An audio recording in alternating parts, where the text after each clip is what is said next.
വിജയേട്ടാ നമസ്കാരം. നമസ്കാരം. അങ്ങനെ നമ്മൾ പറഞ്ഞ കാര്യം വീണ്ടും സംഭവിച്ചിരിക്കുകയാണ്. കഴിഞ്ഞ ദിവസം അമേരിക്കയ്ക്ക് വേറെ വഴിയില്ല. ട്രംപ് രണ്ടാഴ്ചത്തെ സമയം ചോദിച്ചിട്ടുണ്ട് എന്നൊക്കെ ഉള്ള വാർത്തകൾ പുറത്തു വന്നപ്പോഴും നമ്മളൊരു കാര്യം പറഞ്ഞല്ലോ. അതായത് അമേരിക്ക വലിയ സൈനിക നീക്കങ്ങൾ സൗദി അറേബ്യയിൽ അടക്കം നടത്തുന്നുണ്ട് എന്ന് നമ്മൾ പറഞ്ഞല്ലോ. ഖത്തറിൽ നിന്ന് അവരുടെ വിമാനങ്ങൾ എടുത്തു മാറ്റി സൗദിയിൽ പ്രിൻസ് സുൽത്താൻ എയർബേസിൽ അവർ വലിയ രീതിയിലുള്ള സൈനിക നീക്കങ്ങൾ നടത്തുന്നു. അപ്പൊ ബിജുചേട്ടൻ പറഞ്ഞു 48 മണിക്കൂർ ഇറാന് നിർണായകമാണ്, അല്ലെങ്കിൽ ഈ വാരാന്ത്യത്തിൽ വലിയ ഒരു സ്ട്രൈക്ക് അമേരിക്ക നടത്തുമെന്ന് പറഞ്ഞു. സംഭവം ശരിയായി. ഈ ഇറാനിൽ വലിയൊരു സ്ട്രൈക്ക്, ഇറാന്റെ 3 പ്രധാനപ്പെട്ട ആണവ നിലയങ്ങൾ, എനിക്ക് തോന്നുന്നു ഫൊർദോ, നതാൻസ്, പിന്നെ വേറൊരെണ്ണം കൂടെ ഉണ്ട്, അതിൽ ബങ്കർ ബസ്റ്റർ ബോംബുകളാണ് അമേരിക്ക പ്രയോഗിച്ചിരിക്കുന്നത്.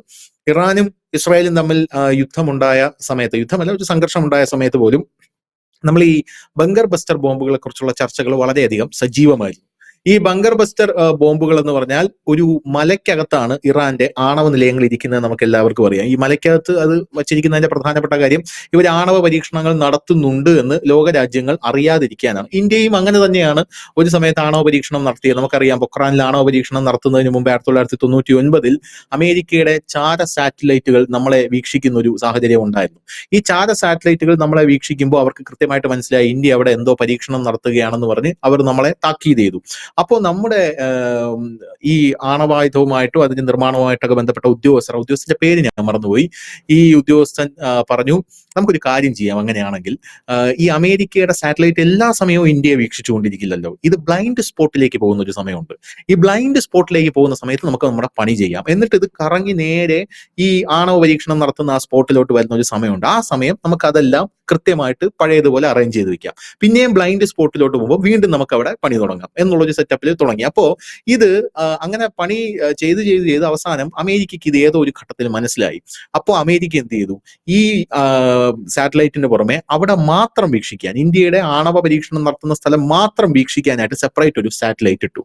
സാറ്റലൈറ്റ് ഇട്ടപ്പോൾ നമ്മുടെ രാജ്യം എന്ത് ചെയ്തു, നമ്മുടെ രാജ്യം പാകിസ്ഥാനുമായിട്ട് യുദ്ധം പ്രഖ്യാപിച്ച് നമ്മുടെ രാജ്യത്തിന്റെ സകല ക്രൂസിനെയും അങ്ങോട്ടേക്ക് നീക്കിയപ്പോൾ അമേരിക്കയുടെ സകല സാറ്റലൈറ്റുകളും അങ്ങോട്ടേക്ക് അതിർത്തി വീക്ഷിക്കാനായിട്ട് പോകുന്ന സാഹചര്യത്തിലാണ് നമ്മൾ ഈ പദ്ധതി രൂപീകരിച്ചെടുക്കുന്നത്. അതാണ് നമ്മുടെ ചരിത്രം എന്ന് പറയുന്നത്. ഇത് ഭയങ്കര രസകരമായിട്ടുള്ള ഒരു കഥയാണ്. അപ്പൊ സമാനമായിട്ടുള്ള രീതിയിൽ ഇറാൻ ചെയ്യുന്നത് ഈ ബങ്കർ ബസ്റ്റർ ബോംബുകൾ, ഈ എന്താ പറയാ, മലയുടെ അടിയിൽ ആണവ നിലയങ്ങൾ ഒരുക്കുക, അത് തകർക്കണമെങ്കിൽ ബങ്കർ ബസ്റ്റർ ബോംബുകൾ വേണം. മല തുരന്ന് ആണവ നിലയം സമ്പൂർണ്ണമായിട്ട് തകർക്കുക. അപ്പോ ആ ബോംബുകളാണ് ഇപ്പോ അമേരിക്ക പ്രയോഗിച്ച്, ഇസ്രായേലിന്റെ കയ്യിൽ പോലുമില്ല, അമേരിക്ക അത് പ്രയോഗിച്ചിരിക്കുന്നത് എന്ന് നമുക്ക് മനസ്സിലാകുന്നത്. പക്ഷെ നമ്മുടെ ആംഗിൾ ഇന്നതല്ല. ഇറാനെ അമേരിക്ക അടിക്കുമെന്ന് കഴിഞ്ഞ ദിവസം നമ്മൾ പറഞ്ഞു കഴിഞ്ഞ സംഭവം, ചർച്ച ചെയ്ത് കഴിഞ്ഞ സംഭവം. നമ്മുടെ ആംഗിൾ പാകിസ്ഥാനാണ്.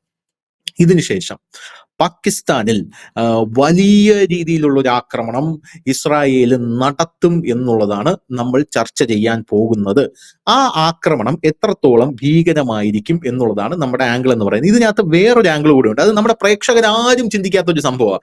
നമ്മൾ കാര്യങ്ങൾ വളരെ ക്ലിയർ ആയിട്ടും ക്രിസ്റ്റലായിട്ടും നമ്മൾ കാണണം. നമുക്ക് ഇസ്രായേലിന്റെ കൂടെ നിന്നിട്ടും നമുക്കൊരു പ്രയോജനമില്ല, നമുക്ക് ഇറാന്റെ കൂടെ നിന്നിട്ടും നമുക്ക് യാതൊരുവിധ പ്രയോജനമില്ല. ഇത് ബിജുചേട്ടൻ തന്നെ പറയുന്ന കാര്യമാണ്. കാരണം നമ്മൾ മാത്രമേ ഉള്ളൂ. ഓപ്പറേഷൻ സിന്ദൂർ വന്ന സമയത്ത് നമ്മൾ പറഞ്ഞൊരു കാര്യം തന്നെയാണ്. കാരണം നമ്മളെ സഹായിക്കാൻ ഒരു പട്ടികളും വരില്ല, അത് സത്യമാണ്. നമ്മളെ സഹായിച്ചാൽ മാത്രമേ ഉള്ളൂ. ഇസ്രായേൽ, ഇറാൻ, റഷ്യ, ഇവരൊക്കെ നമ്മുടെ സുഹൃത്തുക്കളാണ്. പക്ഷെ ഒരു പ്രതിസന്ധി ഘട്ടത്തിൽ നമ്മളെ തന്നെ സഹായിക്കണം. ഇപ്പോൾ നടക്കാൻ പോകുന്ന ഒരു പ്രശ്നം, ഇത് വലിയ രീതിയിൽ ആരും ചിന്തിക്കാത്ത ഒരു ആംഗിളാണ്. കാരണം ഇവിടെ കിടന്ന് സംഘപരിവാർ, സംഘികൾ തന്നെ ഇവിടെ കിടന്ന് ഇറാൻ തകരട്ടെ എന്ന് പറയുമ്പോൾ, ഇറാൻ തകർന്നു കഴിഞ്ഞാൽ അത് ഇന്ത്യക്ക് എന്തോ വലിയ ദോഷം ചെയ്യുമെന്ന് ഇവർ മനസ്സിലാക്കുന്നില്ല. ഇറാൻ ഒരു ഇസ്ലാമിക രാജ്യമായതുകൊണ്ട് മാത്രം ഇറാൻ തകരണം എന്ന് പറയുന്നതിന്റെ യുക്തിയാണ് എനിക്ക് മനസ്സിലാവാത്തത്. കാരണം ഇറാൻ തകർന്നാൽ അത് എത്രത്തോളം നമ്മളെ ബാധിക്കുമെന്നുള്ളതാണ്. കാരണം ഇറാന്റെ സമീപകാല മുന്നേറ്റങ്ങൾ വെച്ച് നോക്കുകയാണെങ്കിൽ അവിടെ ഇസ്ലാമിസ്റ്റ് ഭരണമുണ്ട്, അവിടെയുള്ള ജനങ്ങളെ അടിച്ചമർത്തുന്നു, അതുകൊണ്ട് ഇറാൻ തകരണമെന്ന് ഇവർ പറയുന്നു. ഓക്കെ, ഫൈൻ, അതൊരു നല്ല പോയിന്റ് ആണ്, നല്ലൊരു ആർഗ്യുമെന്റ് ആണ്, സമ്മതിച്ചു തരാം. പക്ഷേ അത് വേറൊരു രാജ്യമാണ്, അവിടെ എന്തോ നടന്നോട്ടെ. ഇറാൻ തകരുമ്പോൾ ഇന്ത്യൻ താല്പര്യങ്ങൾ വെച്ച് നമ്മൾ ചിന്തിക്കുകയാണെങ്കിൽ ഇറാൻ തോൽക്കുന്നത് മിഡിൽ ഈസ്റ്റിൽ നിന്ന് ഇങ്ങ് പാകിസ്ഥാൻ വരെ അമേരിക്കയുടെ വലിയൊരു ആധിപത്യത്തിന് കാരണമാകും, ഇല്ലേ?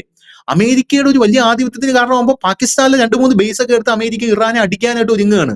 അങ്ങനെ 2-3 ബേസ് ഒക്കെ എടുത്ത് അമേരിക്ക ഇറാനെ അടിക്കാനായിട്ട് ഒരുങ്ങി, ഇറാൻ തകർന്ന് മിഡിൽ ഈസ്റ്റ് മുഴുവൻ അമേരിക്കയുടെ ഒരു പാവഭരണം വന്നു കഴിഞ്ഞാൽ ഞാൻ പറയുന്നു ബിജുചേട്ടാ, പാകിസ്ഥാനിൽ ഇനി ഇന്ത്യക്ക് ഓപ്പറേഷൻ സിന്ദൂർ പോലെ ഒരു ഓപ്പറേഷൻ നടത്താൻ സാധിക്കില്ല. കാരണം അമേരിക്ക അവിടെ ഉണ്ട്, അതുകൊണ്ട് സാധിക്കില്ല. ഇത് ചൈനയ്ക്കും താല്പര്യമില്ല. അപ്പൊ നമ്മുടെ താല്പര്യത്തിനെതിരാണ് ഇറാൻ തകരുക എന്നുള്ളത്. നമുക്ക് നമ്മുടെ താല്പര്യം മാത്രം നോക്കിയാൽ പോരെ. ഇപ്പൊ നമ്മളെന്തിനാ ഈ അമേരിക്ക അവിടെ വന്ന് അടിക്കട്ടെ, ഇവിടെ വന്ന് അടിക്കട്ടെ, ഇടടാ ബോംബ്, അണുബോംബ് പൊട്ടട്ടെ, അപ്പോഴായിരിക്കും അമ്മ വിളിക്കുന്നത്, പോയി റേഷൻ കടയിൽ പോടാൻ. അപ്പോഴായിരിക്കും അമ്മ ദാ വരുന്നെന്ന് പറഞ്ഞ് റേഷൻ കടയിൽ പോകുന്നത്. ഇവന്മാർക്കൊന്നും വിവരവും ഇല്ല, വിദ്യാഭ്യാസവും ഇല്ല എന്നുള്ളതാണ് പ്രധാനപ്പെട്ടത്. അതുകൊണ്ടാണ് കഴിഞ്ഞ ദിവസം നമ്മളെടുത്ത രണ്ടാമത്തെ ചർച്ചയിൽ നമ്മൾ പറയുന്നത് ഇന്ത്യ ഇറങ്ങുകയാണ് ഈ അടി തീർക്കാൻ. കാരണം ഇത് നമുക്കൊന്നും ഒരു താല്പര്യമുള്ള കേസല്ല. പാകിസ്ഥാനിൽ അമേരിക്ക വരാൻ പാടില്ല. അതാണ് ഇന്ത്യയുടെ ആഭ്യന്തരമായിട്ടുള്ള താല്പര്യം എന്ന് പറയുന്നത്. എന്താണ് ഇതിൽ ബിജുചേട്ടന്റെ തോട്ട്സ്? അത് പാകിസ്ഥാൻ അമേരിക്ക പിടിച്ചെടുത്താലും ഇന്ത്യക്ക് ടെൻഷൻ ഇല്ല. ഇന്ത്യക്ക് എന്നല്ല, ആർക്കും ടെൻഷൻ ഇല്ല. പക്ഷെ ഇറാൻ അങ്ങനെയല്ല. ഇറാനില് അമേരിക്ക ഒരു അധിനിവേശം അല്ല, അമേരിക്കയുടെ കൺട്രോളിലേക്കാണ് ഇറാൻ പോകുന്നതെങ്കിൽ നമുക്ക് ഈ ഓയിൽ, നമുക്ക് ഈ എണ്ണയാണല്ലോ ഏറ്റവും വലിയ ട്രേഡിങ് നടക്കുന്നത്. അപ്പോൾ G7 രാജ്യങ്ങളെ നിയന്ത്രിക്കാൻ പറ്റുന്ന ഒരു പവറായി അമേരിക്ക മാറും. നിലവിൽ അവന്മാരായിരുന്നു മുമ്പ്, ഇപ്പോഴില്ല. അവരുടെ പവർ ഒന്ന് ഡൗൺ ആയിട്ടുണ്ട്. ഈ ട്രംപ് ചെറിയ കളി നോക്കിയിട്ടല്ല ഇറങ്ങുന്നത്. നമ്മളെപ്പോഴും പറയാറുണ്ട് ട്രംപ് ഒരു ലാഭം കൊതിയാനാണ്, അദ്ദേഹം ഒരു ബിസിനസ്സുകാരനാണെന്ന്. ട്രംപ് ഇറാന്റെ ഒരു കൺട്രോളിങ് പവറിലേക്ക് ട്രംപ് എത്തിക്കഴിഞ്ഞാലുള്ള കുഴപ്പം എന്താണെന്ന് വെച്ച് കഴിഞ്ഞാൽ അവരായിരിക്കും ഈ ക്രൂഡ് ഓയിലിന്റെ വില നിശ്ചയിക്കുന്ന ഒരു പവറായിട്ട് മാറുന്നത്.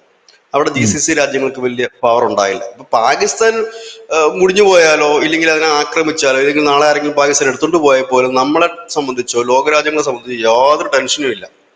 കാരണം അത് ഒരു ലിങ്ക് അല്ല. അത് ആകെ അതൊരു ഓപ്ഷൻ ഉള്ളത് എന്ന് പറഞ്ഞാൽ ഏഷ്യൻ രാജ്യങ്ങളിലേക്ക് അമേരിക്കക്കുള്ളൊരു കവാടം മാത്രമാണത്. പക്ഷെ ഇവിടെ അതല്ല. നമ്മുടെ എക്കണോമിക്കലിന്റെ ഒരു കേന്ദ്രം തന്നെയാണ്. ഇപ്പൊ നമ്മൾ ചോദിക്കും, അപ്പൊ ഇറാനിൽ നിന്നാണ് നമ്മൾ എണ്ണ എടുക്കുന്നതെന്ന് വെച്ചാൽ ഇറാനിൽ നമ്മൾ ചെറിയ രീതിയിലൊക്കെ എണ്ണ എടുക്കുന്നുള്ളൂ. പക്ഷെ അതല്ല അതിന്റെ പ്രശ്നം. GCC രാജ്യങ്ങളുണ്ട്. ആ GCC രാജ്യങ്ങളെ നിയന്ത്രിക്കുന്നത് ഈ അടുത്ത കാലത്തൊക്കെ സൗദി തന്നെയാണ് അതിനകത്തൊരു ഒരു ഒരു മേൽക്കൈ നേടിയിരിക്കുന്നത്. പക്ഷെ ഇറാനിലേക്ക് ഈ പറയുന്ന യൂറോപ്യൻ ശക്തികൾ, പ്രത്യേകിച്ച് അമേരിക്ക കൈകടത്തുകയാണ് എങ്കിൽ, അവരുടെ ഭരണത്തിലും മറ്റുള്ളതും കൈകടത്തുകയാണ് എങ്കിൽ ഈ ക്രൂഡ് ഓയിൽ അടക്കമുള്ളിടത്ത് വരും. അത് രണ്ട് രീതിയിൽ ബാധിക്കും. ഒന്ന്, ഈ മിഡിൽ ഈസ്റ്റിലെ രാജ്യങ്ങളെ അത് ഭയങ്കരമായി ബാധിക്കും. കാരണം ഈ അമേരിക്കയുടെ ഒരു എന്താണ് എക്കണോമിയിൽ അമേരിക്കയുടെ ഒരു ചരടുവലിക്കനുസരിച്ച് അവർക്ക് നീങ്ങേണ്ടതായി വരും.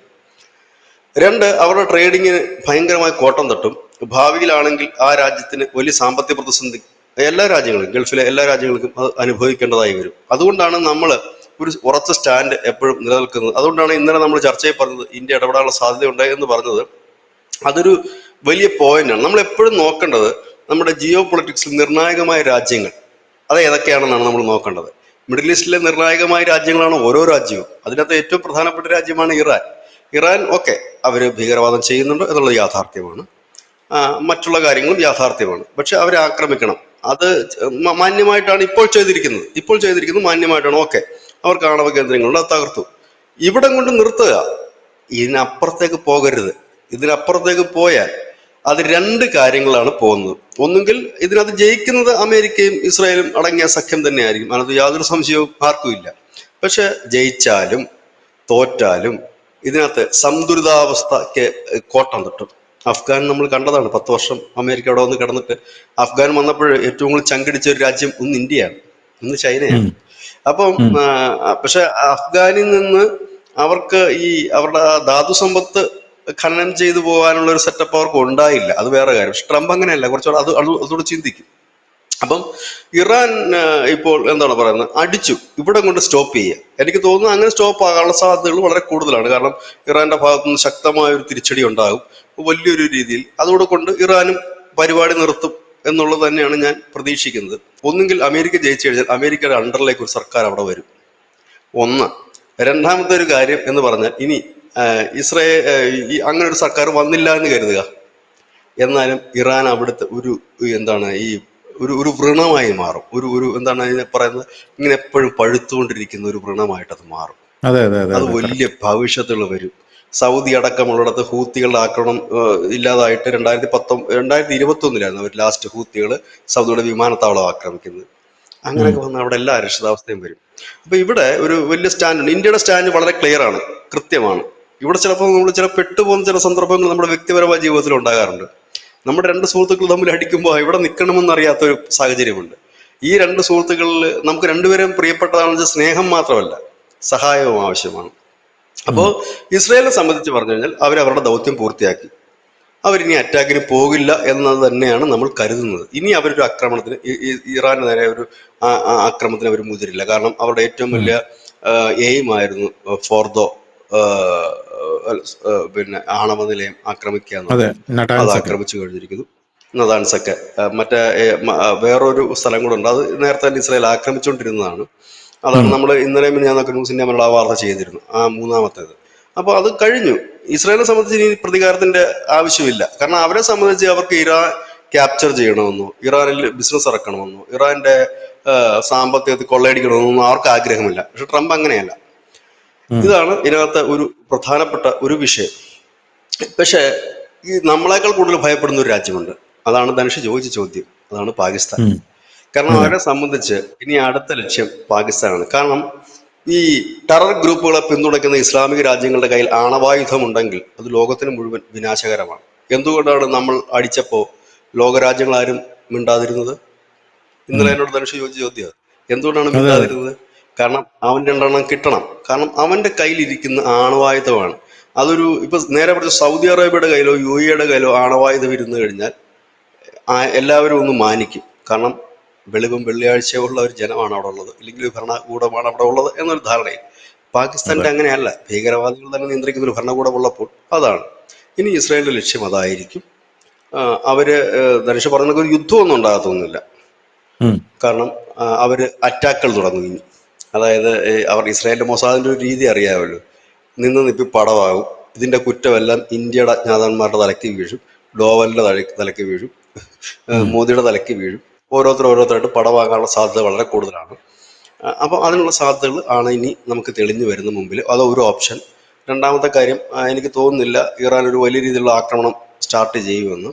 കാരണം ഇപ്പോൾ ഉം. തന്നെ നമ്മൾ അറിയുന്ന കാര്യം, ഈ ഇസ്ലാമിക റവല്യൂഷൻ ഗാർഡിന്റെ പിന്നെ ഒരുപാട് കമാൻഡർമാരൊക്കെ ഒളിവിൽ പോയിട്ടുണ്ട്, പണി വിട്ടു പോയിട്ടുണ്ട്. അവരൊരു വലിയ വിഭാഗം ഈ പറയുന്ന മൊസാദിന്റെ ചാരന്മാർ, ഡബിൾ ഏജന്റുമാരെ പണിയെടുക്കുകയാണ്. അപ്പോൾ അവരൊന്നുമില്ല. ഖമേനി ഇന്നലെ രഹസ്യമായിട്ടൊരു കുറിപ്പ്, ഒരു മെസ്സേജ് വിട്ടിട്ടുണ്ട്, മാക്സിമം അമേരിക്കയുടെ ഷിപ്പുകളൊക്കെ ആക്രമിക്കുക എന്നുള്ളത്. അത് എത്രത്തോളം പ്രാക്ടിക്കലാകും, ചെയ്യുമോ എന്ന് അറിയില്ല. ഒരുപക്ഷെ ചെയ്യും. ഞാൻ പറഞ്ഞില്ലേ, ഒരു അടി ഇറാൻ അടിയും. അവരുടെ കയ്യിലുള്ള മാരകായുധങ്ങൾ വെച്ച് വാരി വലിച്ച് ഒരടിയോട് അടിച്ചിട്ട് അവിടെ അങ്ങ് സ്റ്റോപ്പ് ചെയ്യും. കാരണം പിന്നെ ഇനി ഖമേനി യുഗമില്ല. ഖമേനി യുഗം അല്ല, അവസാനിച്ചു. ഈ ഖമേനി അടി പറയൂ. കൊടുക്കുമെന്ന് പറയുമ്പോൾ അടി എങ്ങോട്ടാണ് കൊടുക്കുന്നത് എന്നുള്ളൊരു ചോദ്യം ഉണ്ടല്ലോ. ഇപ്പോൾ നമ്മൾ മനസ്സിലാക്കുന്നത് ആ, അമേരിക്കൻ വ്യോമത്താവളങ്ങളാണ് ഇറാൻ ലക്ഷ്യമിടുന്നത് എന്നുള്ളതാണ്. അങ്ങനെ അമേരിക്കൻ വ്യോമത്താവളങ്ങളിലേക്ക് ഇറാൻ മാരകായുധങ്ങൾ ഉപയോഗിച്ച് അടിക്കുകയാണെങ്കിൽ അത് വലിയ പ്രത്യാഘാതം സൃഷ്ടിക്കില്ലേ? അമേരിക്ക വീണ്ടും തിരിച്ചടിക്കില്ലേ? ഇല്ല, അതിന് സാധ്യതയില്ല. അവർ ചെയ്യാൻ പോകുന്ന ഹോർമൂസ് കടലിടുക്കില് ഉം. അവർക്ക് ഇറാന്റെ അത്രയും ഈ കടലിലെ മൈനുകളുടെ അത്രയും കപ്പാസിറ്റി ഉള്ള രാജ്യം വേറെ ഇല്ല. അതെ, അതായത് അതെ. അതിതീവ്രമായിട്ട് മൈനുകൾ പാകുന്ന രാജ്യം ഉം. ഇറാൻ തന്നെയാണ്. അവർക്ക് നാവികപ്പട വലിയ കുഴിബോംബ്. കരുത്തില്ലെങ്കിലും ഈ ഒരു കുഴിബോംബ് ഉണ്ട്. അവരത് ചെയ്യാൻ സാധ്യത വളരെ കൂടുതലാണ്. അവരിപ്പോൾ ചെയ്യാൻ പോകുന്നൊരു ഒറ്റ കാര്യം, എനിക്ക് തോന്നുന്നത് ഹോർമൂസ് കടലിടുക്കിൽ ഒരു വലിയ ഡാമേജ് ഉണ്ടാക്കുകയും അവിടെ ഉം. മാസങ്ങളോളം ഷിപ്പുകൾക്കൊന്നും വരാൻ പറ്റാത്ത രീതിയിൽ ഒരു വലിയ പ്രശ്നം ഉണ്ടാക്കുകയും ചെയ്യും. കാരണം ഉം. ഉം. അവരനുഭവിച്ചു, എല്ലാവരും കൂടെ അനുഭവിക്കട്ടെ എന്നൊരു ചിന്തയിലാണ് അവർ പോകുന്നത്. കാരണം ലോകത്തിലെ എണ്ണ ട്രേഡിങ്ങിന്റെ 20% നടക്കുന്നത് ഈ കടലിടുക്കിലൂടെയാണ്. അപ്പൊ അതെ. സ്വാഭാവികമായിട്ടും അവരങ്ങനെ ചിന്തിച്ചാൽ അവരെ നമുക്ക് തെറ്റ് പറയാനും കഴിയില്ല. അപ്പൊ ഉം. അതായിരിക്കും ഇനി അവർ ഇറാൻ ചെയ്യാൻ പോകുന്ന ഒരു കാര്യം. പിന്നെ അവർ ഇസ്രായേലിന് നേർക്ക് ചിലപ്പോൾ ഒരു മാരകമായിട്ടുള്ള, അവരുടെ കയ്യിലുള്ള ഏറ്റവും മാരകമായിട്ടുള്ള സൂപ്പർസോണിക് മിസൈൽ ഉണ്ടെന്ന് അവർ പറയുന്നു. അത് ചിലപ്പോൾ അതൊക്കെ ഒരു പക്ഷേ ഇട്ടെന്നിരിക്കും. എന്തായാലും അത് ഇന്നും നാളെയും കൊണ്ട് അത് അവസാനിക്കും. ഇറാന്റെ ഒരു തിരിച്ചടി അവിടെ അവസാനിക്കും. പക്ഷെ ഇവിടെ എല്ലാം അവസാനിക്കണം, ഇല്ലെങ്കിൽ അത് വലിയ പ്രശ്നമാണ്. പക്ഷെ ഇവിടം കൊണ്ട് അവസാനിക്കില്ല ധനുഷ്. അതാണ് എൻ്റെ ഒരു പ്രശ്നം. കാരണം നമ്മൾ ഉം. കാണുന്ന കണക്ക് ഇറാന്റെ പ്രോക്സികൾ എന്ന് പറഞ്ഞാൽ ഹിസ്ബുള്ളയും ഹമാസും ഹൂത്തികളും മാത്രമല്ല, മിലീഷ്യസ് മാത്രമല്ല, ഇവർക്ക് ലോകമെമ്പാടും ഒരുപാട് ഭീകര ഗ്രൂപ്പുകളുണ്ട്, നമ്മൾ അറിഞ്ഞതും അറിയാത്തതുമായിട്ടുള്ള. ഇവർ ഫണ്ട് ചെയ്യുന്നത്, ഉം. ഉം. ഉം. അവരുണ്ടാക്കുന്ന പൊല്ലാപ്പ് വലിയ പൊല്ലാപ്പ് തന്നെയായിരിക്കും. അമേരിക്കൻ എംബസി, ജൂത എംബസി, ഇല്ലെങ്കിൽ ഇസ്രായേൽ എംബസി, ഒരു പക്ഷേ ഇന്ത്യൻ എംബസിക്ക് പോലും ഒരു ഭീഷണിയായി മാറിയേക്കാം. കാരണം ഭീകരന്മാരാണല്ലോ. അവർക്ക് പ്രത്യേകിച്ച് നിയമാവലിയോ ഐക്യരാഷ്ട്രസഭയുടെ പ്രോട്ടോക്കോളോ ഒന്നും അവർക്ക് പാലിക്കേണ്ട കാര്യമില്ല. ഗ്രൂപ്പ്സ് ആണ്. ഉം. അവർ ചെയ്തെന്നിരിക്കാം. ഒരുപക്ഷെ ഇനി ഈ ലോകത്ത് എവിടെ ഭീകരാക്രമണം ഉണ്ടായാലും ആ ഭീകരന്മാർ പറയുന്ന ന്യായീകരണം ഇറാനെതിരെ അമേരിക്ക നടത്തിയ ആ വലിയ ബോംബാക്രമണത്തിന് തിരിച്ചടിയാണെന്നാണ്. അപ്പൊ പാകിസ്ഥാനിലേക്ക് അമേരിക്ക എത്തിക്കഴിഞ്ഞാൽ പല ആൾക്കാരും പറയുന്നത് ഈ മിഡിൽ ഈസ്റ്റിനെ സമ്പൂർണ്ണമായി അമേരിക്ക അവരുടെ കൈപ്പിടിയിൽ ഒതുക്കും. ഒതുക്കിയിട്ട് ഈ അമേരിക്ക ആ, സമ്പൂർണ്ണമായിട്ട് മിഡിൽ ഈസ്റ്റ് GCC രാജ്യങ്ങളെ അമേരിക്കയുടെ അടിമകളാക്കിയ ഇതുപോലെയാണ് അവരിപ്പോൾ പ്രവർത്തിച്ചുകൊണ്ട് അങ്ങനെ ആക്കും. പിന്നെ പാകിസ്ഥാൻ അടക്കം അമേരിക്കയുടെ കയ്യിലാണ്. ഇപ്പോഴും പാകിസ്ഥാൻ അമേരിക്കയുടെ കയ്യിലാണെങ്കിലും ആ ഒരു സാന്നിധ്യം അമേരിക്കയുടെ ശക്തമായിട്ടുള്ള സാന്നിധ്യം പാകിസ്ഥാനിൽ ഉണ്ടാകും. അങ്ങനെയാണെങ്കിൽ അത് ഇന്ത്യക്കും ചൈനയ്ക്കും വലിയ തലവേദനയായി മാറും എന്നാണ് പല ആൾക്കാരും പറയുന്നത്. ഇതൊരു ഇവാഞ്ചലിസ്റ്റിക് ജൂത ഒരു അജണ്ടയാണ് എന്ന് പല ആൾക്കാരും പറയുന്നുണ്ട്. ഇത് ഇവാഞ്ചലിസ്റ്റിക് ജൂത അജണ്ടയോ എന്തോ ആയിക്കൊള്ളട്ടെ, അത് അവരുടെ രാജ്യത്തിന്റെ അവരുടെ താല്പര്യങ്ങൾക്ക് അവർ ചെയ്യുന്നു എന്നുള്ളതാണ്. പക്ഷെ നമ്മൾ ഇന്ത്യക്കാരാണ്, നമ്മൾ ഇന്ത്യയുടെ താല്പര്യം മുൻനിർത്തി നോക്കുമ്പോൾ നമുക്കിത് ദോഷം ചെയ്യും എന്നാണ് പല ആൾക്കാരും പറയുന്നത്. സത്യമുണ്ടോ ഇത്? തീർച്ചയായിട്ടും നമുക്ക് ദോഷം ചെയ്യുന്ന കാര്യം തന്നെയാണ്. അതാണ് ഞാൻ പറഞ്ഞത്. ഇപ്പോൾ നടന്ന ആക്രമണം ഓക്കെ ഇവിടം കൊണ്ട് തീർന്നാൽ ഓക്കെ, ഇനി അടുത്ത സ്റ്റെപ്പാണ് നമുക്ക് നോക്കണം. നമുക്ക് അവിടെ അവരുടെ ആണവ കേന്ദ്രങ്ങൾ ആക്രമിക്കുന്നത് നമ്മളെ സംബന്ധിച്ചൊരു വിഷയമല്ലത്. ഇല്ലെങ്കിൽ അവിടെ ഖമേനിയെ കൊല്ലുന്നത് ഇന്ത്യയെ സംബന്ധിച്ചൊരു വിഷയമല്ലത്. ഇതിന് ഞാൻ കഴിഞ്ഞ ദിവസവും ഞാൻ പറഞ്ഞു ധനുഷിന്റെ അടുത്ത്, ധനുഷ് ഇതല്ല പ്രശ്നം. യഥാർത്ഥ യുദ്ധം ആരംഭിക്കുന്നത് യുദ്ധം അവസാനിച്ചതിന് ശേഷമാണ്. കാരണം ഇതിന് ശേഷം അമേരിക്കയും പാശ്ചാത്യ ശക്തികളും എന്താണ് ഇറാനിൽ എടുക്കുന്ന നിലപാട്, അതാണ് നമുക്ക് വേണ്ടത്.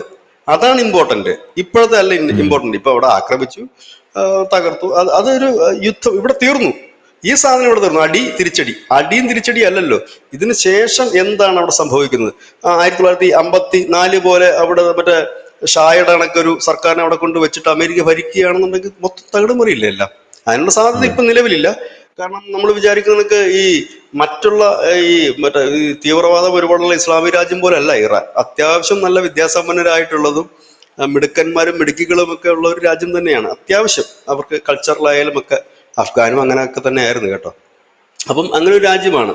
അപ്പം അതുപോലെ വരുന്നു കഴിഞ്ഞാൽ അത് എല്ലാവരും ഇടപെടും. ഇനി അതാ ഞാൻ പറഞ്ഞത്, അതായത് ഇവര് ഇറാഖിൽ പോയില്ലേ, 10 വർഷം അവിടെ കിടന്ന് അടിച്ച് ഇപ്പൊ ശരിയാക്കാന്ന് പറഞ്ഞ പൊട്ടി ഇതുവരെ ശരിയായോ ഇറാഖ്?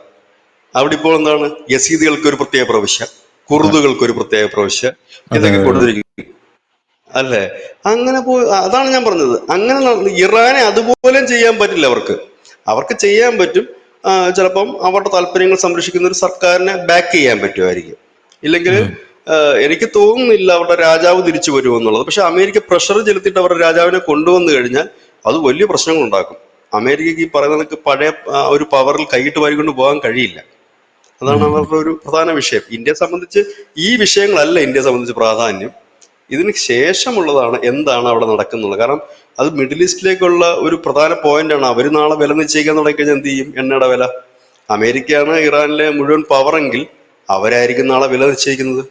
നല്ല ക്രൂഡ് ഓയിൽ ഉൽപാദനമുള്ള ഒരു രാജ്യമാണ് അവര്. അതുകൊണ്ട് അവർ നിശ്ചയിക്കും എന്താണ് വേണ്ട എന്നുള്ളത്. അപ്പോൾ അവിടെയൊക്കെയാണ് ഒരുപാട് വിഷയങ്ങളുള്ളത്. പിന്നെ ട്രേഡിങ്സിൽ ഹോർമൂസ് കടലിടുക്കിൽ കൂടെ ആര് പോകണം, എന്ത് വേണം എന്നുള്ളത് അമേരിക്ക തീരുമാനിച്ചാൽ എന്താകും അവസ്ഥ? അങ്ങനെ കുറെ പ്രശ്നങ്ങളുണ്ട്. അത് നമ്മളെ ബാധിക്കും, ലോകത്തെ എല്ലാം ബാധിക്കും. പ്രത്യേകിച്ച് നമ്മളെക്കാൾ കൂടുതൽ എഫക്ട് ചെയ്യുന്നത് എനിക്ക് തോന്നുന്നത് ചൈനക്കായിരിക്കും. കാരണം അവരെ സംബന്ധിച്ച് അവരാണ് ഏറ്റവും കൂടുതൽ എണ്ണ ഇറാനിൽ നിന്ന് വാങ്ങുന്നത്. അല്ല, അതുകൊണ്ടാണ് ചൈന ഇപ്പോ ഇറാനെ ആയുധങ്ങളെല്ലാം രഹസ്യമായിട്ട് ധാരാളം ആയുധങ്ങൾ കൊടുത്ത് കൂടെ നിർത്താൻ ശ്രമിക്കുന്നത് എന്ന് പല ആൾക്കാരും പറയുന്നുണ്ട്. എന്റെ വിഷമം ഇതൊന്നുമല്ല. ഇതൊന്നും അറിയാതെ ഇവിടെ കിടന്ന് കുറെ എണ്ണ ഇസ്രായേലിനും അമേരിക്കയ്ക്കും ജയ് വിളിക്കുന്നുണ്ട്. അതാണ് എന്റെ പ്രശ്നം എന്ന് പറയുന്നത്. കാരണം ഇസ്രായേൽ നമ്മുടെ ഡിഫൻസ് പാർട്ട്ണറും ഇറാൻ നമ്മുടെ ട്രേഡ് പാർട്ട്ണറുമാണ്. ഈ ഒരു യുദ്ധത്തിൽ നമ്മൾ ആരുടെയും കൂടെ നിൽക്കുന്നില്ല. നമ്മൾ നമ്മുടേതായിട്ടുള്ള കാര്യമാണ് നോക്കുന്നത്. പക്ഷെ ഇപ്പോൾ വന്നിരിക്കുന്നത് നമ്മളെ സംബന്ധിച്ചിടത്തോളം ഒരു ഡേഞ്ചറസ് ആയിട്ടുള്ള ഒരു സിറ്റുവേഷനാണ്. ഇവിടെ കിടന്ന് കുറെ എണ്ണം ആണവ ബോംബ് വീഴട്ടെ, അണുവികരണം ഉണ്ടാകട്ടെ, തകരട്ടെ എന്നൊക്കെ പറഞ്ഞ് അപ്പൊ കാണാൻ അച്ഛൻ വന്നിട്ട് തലക്കിട്ട് 2 കൊട്ടും കൊടുത്ത് പോയിന്ന് പടിയടാന്ന് പറയുന്ന ആ ഒരു സാഹചര്യം കുറെ എണ്ണം ഇറങ്ങിയിട്ടുണ്ട്. ഈ എന്താണ് ലോകത്തിന് വരാൻ പോകുന്ന ഒരു ഡേഞ്ചർ എന്നുള്ള ഒരു സംഭവം മനസ്സിലാക്കാതെ വലിയ വായ്ത്താളം അടിക്കുന്ന കുറെ അണ്ണന്മാര് ഇവിടെ ഇങ്ങനെ ഇപ്പൊ വിഹരിച്ച് നടക്കുന്നുണ്ട്. യഥാർത്ഥത്തിൽ ബിജുചേട്ടൻ പറഞ്ഞ ലാസ്റ്റ് പോയിന്റ് ആണ് വളരെ ക്ലിയർ ആയിട്ടുള്ള പോയിന്റ്. ഹോർമൂസ് കടലിടുക്കിൽ കൂടെ ആര് പോകണമെന്ന് അമേരിക്ക തീരുമാനിക്കുന്ന ഒരു ദിവസം വന്നാൽ, ആ ഇറാനിലുള്ള എണ്ണ എത്ര വിലയ്ക്ക് ഇന്ത്യക്ക് തരണമെന്ന് അമേരിക്ക തീരുമാനിക്കുന്ന ഒരു ദിവസം വന്നാൽ, അതാണ് വലിയ രീതിയിലുള്ള പ്രശ്നങ്ങൾ നമ്മുടെ രാജ്യത്ത് സൃഷ്ടിക്കാൻ പോകുന്നത് എന്നുള്ള കാര്യത്തിൽ യാതൊരുവിധ തർക്കവുമില്ല. അപ്പോൾ നമ്മുടെ രാജ്യം ശക്തമായിട്ടുള്ള നയതന്ത്ര നീക്കങ്ങൾ നടത്തേണ്ടി വരും. എനിക്ക് തോന്നുന്നു ഇതൊന്നും അറിയാത്ത ആൾക്കാരല്ലല്ലോ അവിടെ മുകളിലൊന്നും ഇരിക്കുന്നത്. അവരൊക്കെ ഇതിന് മുമ്പേ ഇതൊക്കെ ചിന്തിച്ച് അതിനുള്ള സൊല്യൂഷൻസ് കണ്ടെത്തി വെച്ച് കാണുമെന്നാണ് എനിക്ക് തോന്നുന്നത്. ഇപ്പൊ തന്നെ 27 രാജ്യങ്ങളിൽ നിന്ന് എണ്ണ വാങ്ങിച്ചുകൊണ്ടിരിക്കുന്ന നമ്മൾ 40 രാജ്യങ്ങളിൽ നിന്ന് വാങ്ങിച്ചു തുടങ്ങിയില്ലേ. കാരണം ഈ ഫൈറ്റ് ഒക്കെ വരുമെന്ന് നമുക്കറിയാം. ഇറാനിൽ നിന്ന് എണ്ണ കിട്ടിയില്ലെങ്കിൽ വേറൊരു രാജ്യം അവിടെ നിന്ന് നമ്മൾ എണ്ണ എടുക്കുമെന്നുള്ള രീതിയിലാണ് കാര്യങ്ങൾ മുന്നോട്ട് പോകുന്നത്. പോരാത്തതിന് വാഹനങ്ങൾ ഇലക്ട്രിഫൈ പറയും. ഞാൻ പറഞ്ഞു വന്നത് ഇറാനിലെ എണ്ണവിലയല്ല അമേരിക്ക നിശ്ചയിക്കുന്നത്, GCC, ഉം. അതായത് അതെ അതെ, അവരാണല്ലോ മൊത്തത്തില്. ലോകത്തെ എണ്ണവില നിശ്ചയിക്കുന്നത്. ആ അതെ, മൊത്തത്തിൽ അവന്മാർ കൺട്രോൾ മൊത്തത്തിൽ. ചെയ്യും.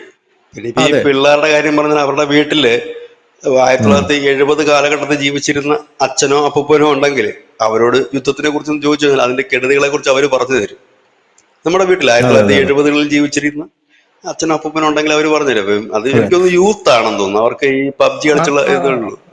അത് അവർക്ക് അത്രമാത്രം. ഇപ്പൊ വിശാലമായിട്ടുള്ള അമേരിക്കയുടെ ഒരു ഇവാഞ്ചലിസ്റ്റിക് താല്പര്യവും ജൂത താല്പര്യവും എടുത്തു കഴിഞ്ഞാൽ ഈ GCC രാജ്യങ്ങളെ മുഴുവൻ അവരുടെ വരുതിയിൽ കൊണ്ടുവന്നിട്ട് അവരെ അമേരിക്കയുടെ ഷൂ നക്കികളായിട്ട് മാറ്റാനുള്ള ശ്രമമാണ് അമേരിക്ക നടത്തിക്കൊണ്ടിരിക്കുന്നത്. ഇപ്പൊ അതിന് വഴങ്ങാത്ത ഒരു രാജ്യമുണ്ട് ബിജേട്ട്. ആ രാജ്യത്തിന് എന്താണ്, ഇപ്പൊ ബംഗ്ലാദേശ് കണ്ടില്ലേ നമ്മള്?